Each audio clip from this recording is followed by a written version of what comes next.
Ing atase wong atuamu sing genep sedulurmu ya isih utuh tur gagah-gagah.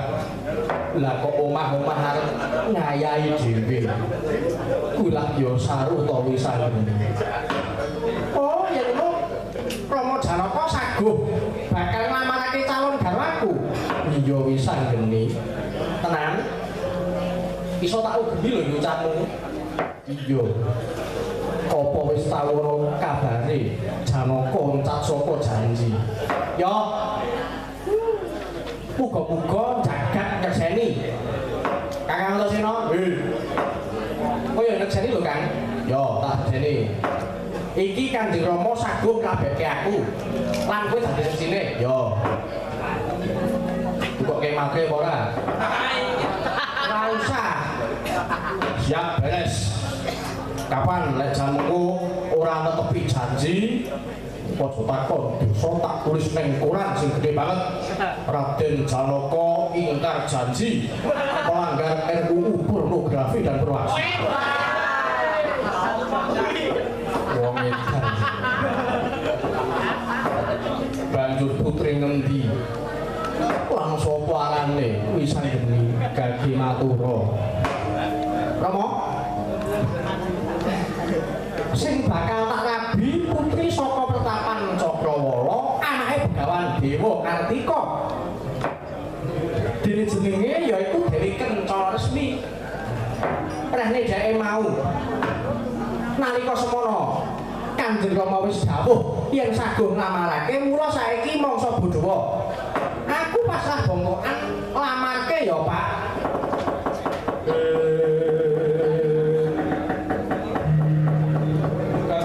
Sang kapirang rinanggul kinampet kampet dosang retaning bawana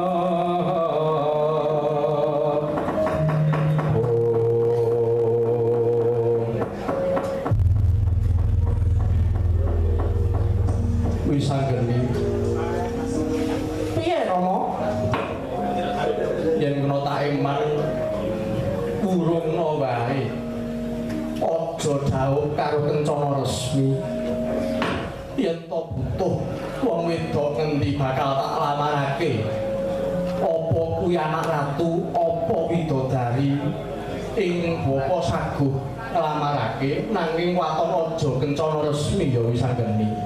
Oh, lele. Oh, Janaka. Kowe iki jeneng satriya luwih. Kudu sing jejeg imanmu ya, Kang. Aja mingkah-mingkuh mundhak tetel kasatriyamu. Kados pundi menika? Teka lajeng wonten bapak hang layani jujul anusuli kados mekaten Bapak. Arep kepiye? Wong nyatane kowe wis batu saguh mbok Lesmana kok. Ya kudu kok tetepi. Satriya kuwi kudu sing adil lan bawa laksana. Ya kandha ya kudu liya. Ora ya ora. Aja esuk dele sore tempe awan dari tahu. Mengko ndak ora kajen Janaka. Wah, syukur kowe mboten. Tak kandhani ngeyel. Kapokmu kapan? Kilas yagu anake wong jebul saiki anake dhewe njaluk rabi. Bek. Werkudara. Yo. Ngono kok dadak ngelet-eleti barangku ya cah cilik. Masak iki kurang bagi. Omong-omong tak sugih Pancanaka kowe. Lho, sik ta. Iki jane ana apa iki? Kok dadi kabeh padha saur manuk? Iki jane ana bab apa? Wis anggeni. Sadurunge kowe suwane iki maupun bapa wis kebacut darbi atur kelawan Bapa Durna yaiku saguh malakramakake kakangmu Lesmana Mandra Kumara lawan Dewi Kencana Resmi. Mula bareng kowe darbi atur ing kaya mangkono. Aku banjur kaget lan bingung. Yen abot anak bakal tetel kesatriyanku, Nanging yen abot Lesmana ora urung mung bakal dikeguyu dening wong akeh. Becik kowe ngalao wae ya wis anggeni. Tak golekake Jatu Krama putri liya sing ora kalah ayu. Lan kuwi putri ngendi wae aku saguh nglamarake. Kanthi cara mangkono kuwi bakal rumeksa marang asmane wong tuamu ya cah bagus. Ha, kuwi heeh. Bener. Oh, wis anggene kowe ngalah wae. Mesakno bapakku ya, Li. Ramamu kuwi wis kebatut nampa panjer saka Ngastina. Mula kowe wae mundur wae, golekno cah wedok liyane. Kan apa? Piye Janaka? Aku bisa ngrasakake sepira abote penggalih kowe bab iki. Rama lagi kaya ing pambudi abot anak apa abot sanak kadang. Nanging mula wiwit iki mau aku lak wis matur.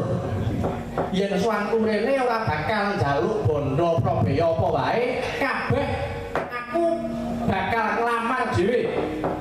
Kanggo labuh-labuh marang tresnaku aku saguh nglamar dhewe ora bakal njaluk ragat marang wong ngaku aku.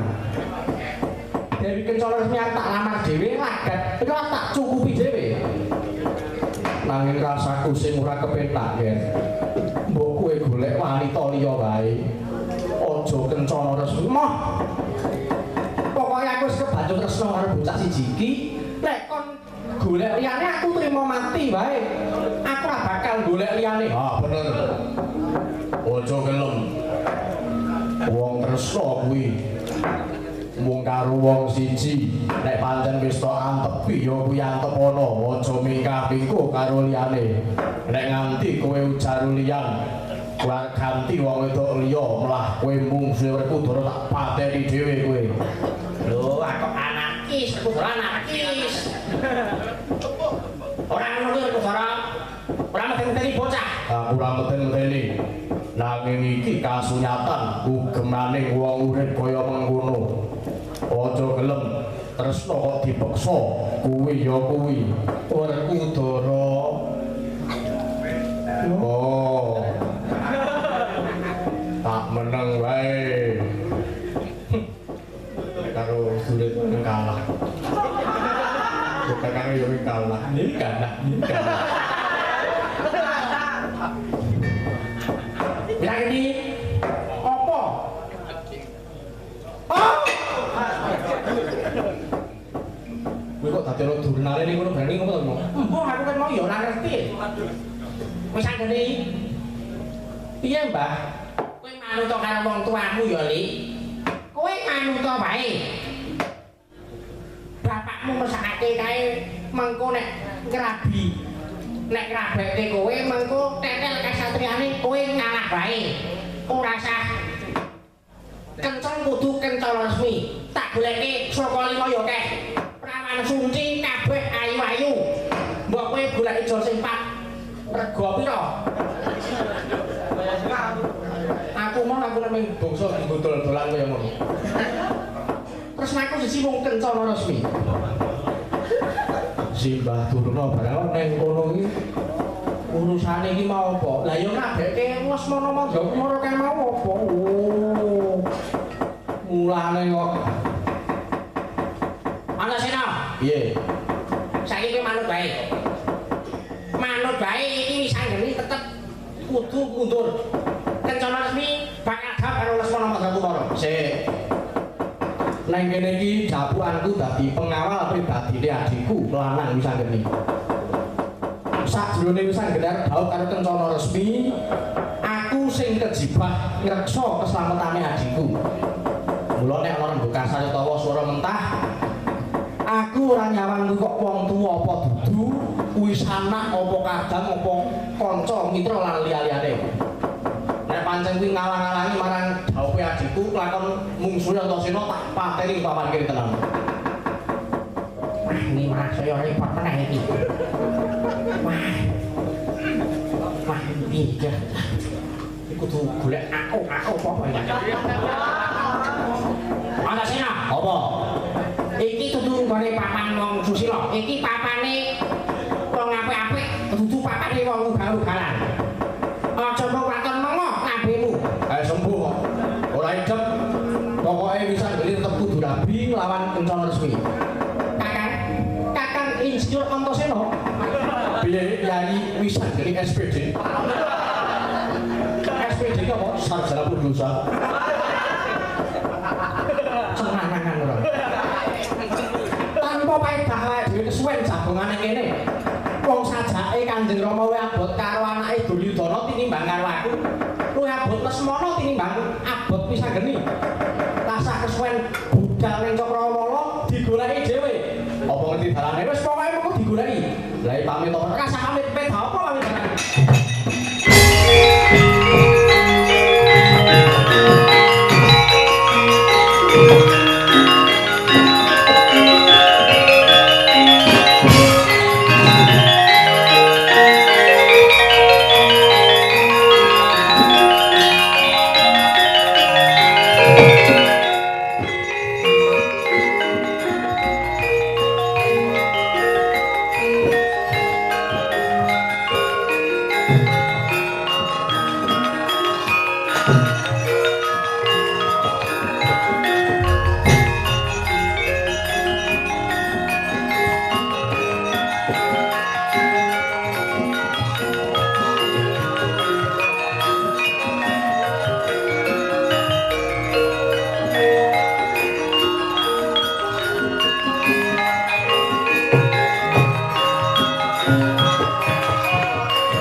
Kaya tunggu entuk tutup.